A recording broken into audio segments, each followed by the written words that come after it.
اعوذ باللہ من الشیطان الرجیم بسم اللہ الرحمن الرحیم۔ اس ایکسپینڈنگ یونیورس کا پرابلم یہ نہیں ہے کہ یہ لامحدود ہے، بہت زیادہ وسیع ہے، بلکہ اس کا اصل مسئلہ یہ ہے کہ اس کے سورس کو نہیں سمجھا گیا۔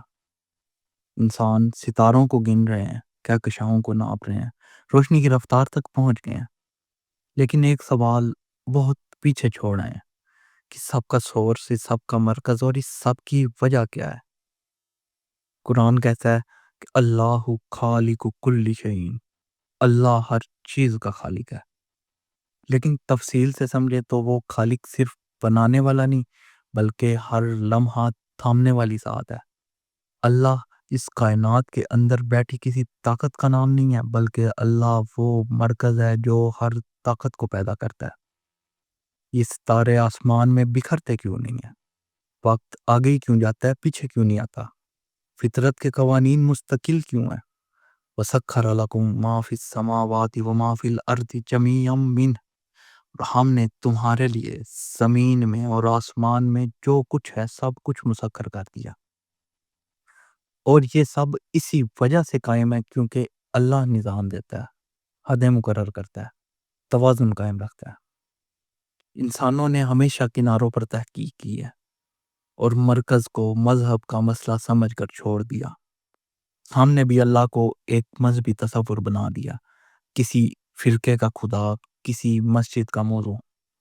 لیکن حقیقت میں اللہ کسی مذہب کی پراپرٹی نہیں ہے، بلکہ مذہب خود میں اللہ کی حقیقت کو سمجھنے کی کوشش ہے۔ اور اللہ کوئی کریکٹر نہیں ہے جو اس کائنات کے اندر کہیں بیٹھا ہے، بلکہ اللہ وہ وجود ہے جس کے بغیر یہ کائنات کھڑی نہیں رہ سکتی۔ اللہ خداؤں کی فہرست میں کوئی ایک خدا نہیں ہے، بلکہ اللہ اس فہرست کو ممکن بنانے والی ذات ہے۔ اللہ کو یا تو عقیدہ سمجھا گیا ہے یا مذہب تک محدود کر دیا گیا ہے، حالانکہ اللہ حقیقت ہے، چاہے کوئی مانے یا نہ مانے۔ جیسے آنکھ ماننے سے نہیں دیکھتی، ویسے ہی اللہ کا رب ہونا کسی کے اعتراف کا محتاج نہیں ہے۔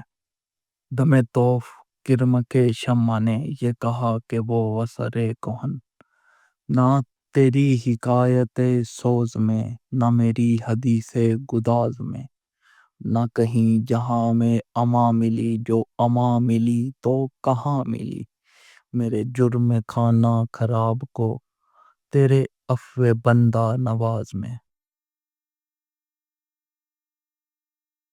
قرآن کہتا ہے وَنَفَخْتُ فِيهِ مِن روحی، میں نے انسان میں اپنی روح میں سے پھونک دی، اور یہ روح انسان کے اندر 3 سوال چھوڑ گئی ہے کہ میں کون ہوں، میں کیوں ہوں، اور میں کدھر جا رہا ہوں۔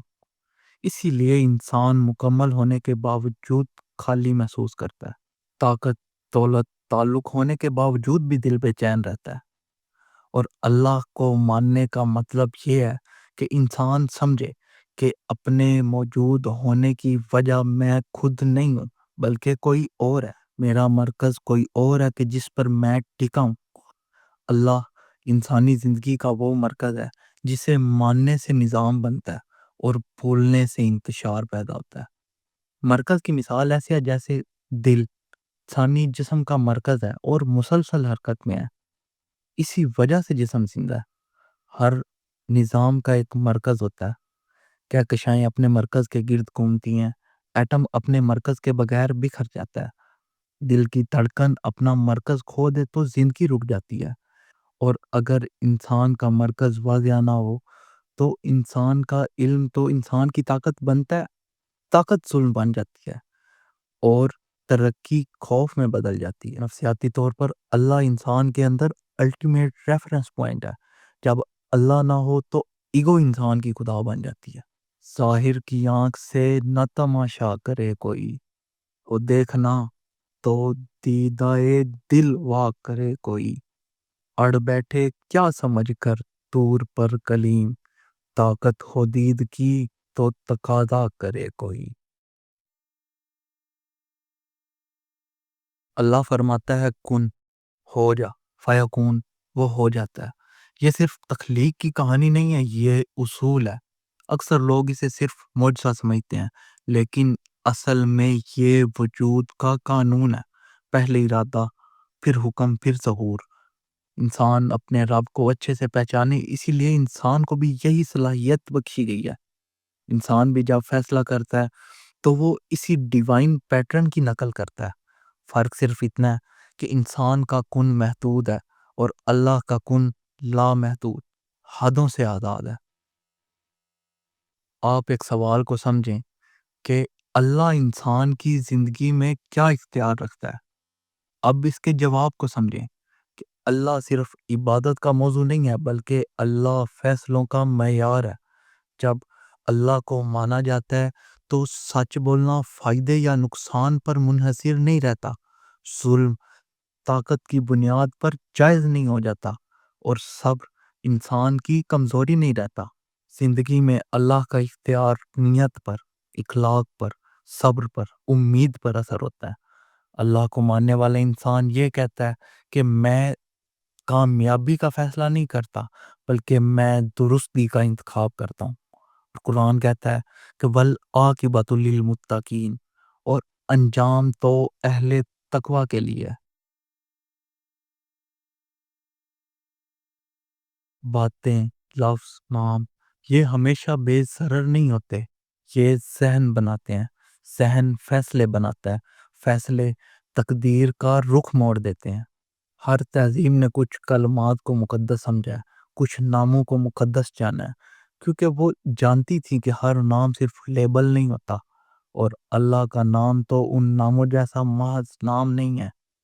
یہ تو ہم اللہ کو روز بولتے ہیں، غم میں، خوشی میں، عادت میں، اتنا بولتے ہیں کہ شاید ہم بھول گئے ہیں کہ یہ کوئی محض لفظ نہیں تھا، یہ ایک دعویٰ تھا۔ اللہ کوئی فقط نام نہیں ہے، اللہ وہ حقیقت ہے جس پر یہ وجود قائم ہے۔ نام صرف پہچان کے لیے نہیں ہوتے، بلکہ کچھ نام حقیقت کو ترتیب دیتے ہیں۔ ہم ہر روز ہزاروں لفظ بولتے ہیں، لیکن کچھ لفظ انسان کی زندگی کا رخ بدل دیتے ہیں۔ جیسے کہ بچہ جب پہلی دفعہ ماں کہتا ہے تو وہ صرف آواز نہیں نکالتا، بلکہ ایک تعلق بناتا ہے۔ اب آپ سوچیں کہ کیا اللہ کہتے وقت ہم فقط کوئی لفظ ادا کر رہے ہوتے ہیں یا کسی حقیقت کو پکار رہے ہوتے ہیں؟ اللہ کوئی صرف نام نہیں ہے، بلکہ اللہ وہ ذات ہے جس نے ہر چیز کا آغاز کیا، اور ہر چیز جہاں واپس جا کر اپنا معنی پاتی ہے۔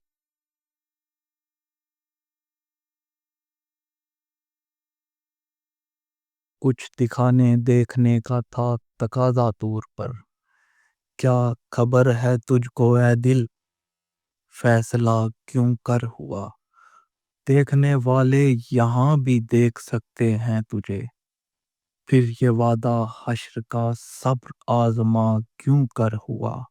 اور حسن کامل ہی نہ ہو اس بے حجابی کا سبب، وہ جو تھا پردوں میں پنہاں خود نما کیوں کر ہوا؟ اور موت کا نسخہ ابھی باقی ہے اے درد فراق، چار اگر دیوانہ ہے میں لا دوا کیوں کر ہوا؟